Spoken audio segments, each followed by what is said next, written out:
Növbəti sualda deyilir ki, əgər kişi evlidirsə və arvadının razılığını almadan, ona heç nə demədən ikinci qadına kəbin gəzdirib ev tutub saxlayırsa, bu doğrudurmu?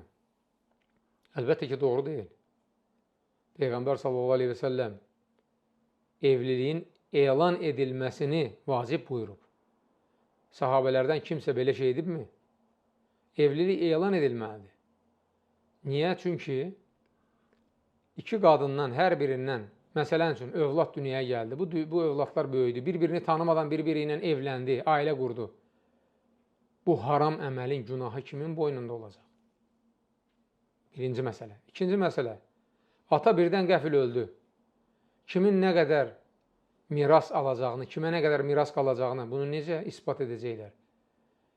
Kim kimə ispat edəcək ki, mən onun ikinci zövcəsi olmuşam, övladlarım var, mənə də miras çatır və s.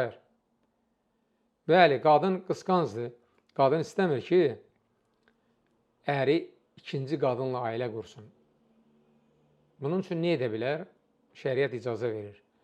Ərə gedəndə kişiyə o kəbində şərt kəsə bilər ki, əgər ikincini alsan, məni boşayırsan. Bu şərti kəsə bilər. Bax, diqqət edin, burada incə məqam var. Qadın deyə bilməz ki, sən ikincini almamağa söz verməlisən, burada şərt kəsirik səninlə ki, ikincisini almayacaqsan. Bunu eləsə, qadın böyük günaha batır.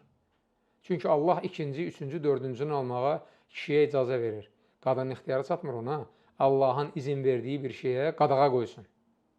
Lakin qadının ixtiyarı çatır ki, desin ki, ikincisini alsan məni boşa. Bu şərti qoya bilər.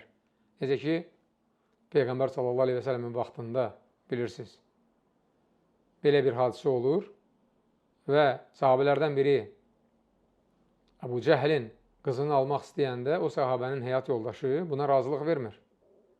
Onda Peyğəmbər sallallahu aleyhi və sələm deyir ki, əgər o qızı alacaqsansa onda həyat yoldaşını boşa, çünki o razılıq vermir, istəmir. Bu hədisi dəlil gətirərək İslam alimləri bu şərtin icazəli olduğunu qeyd ediblər.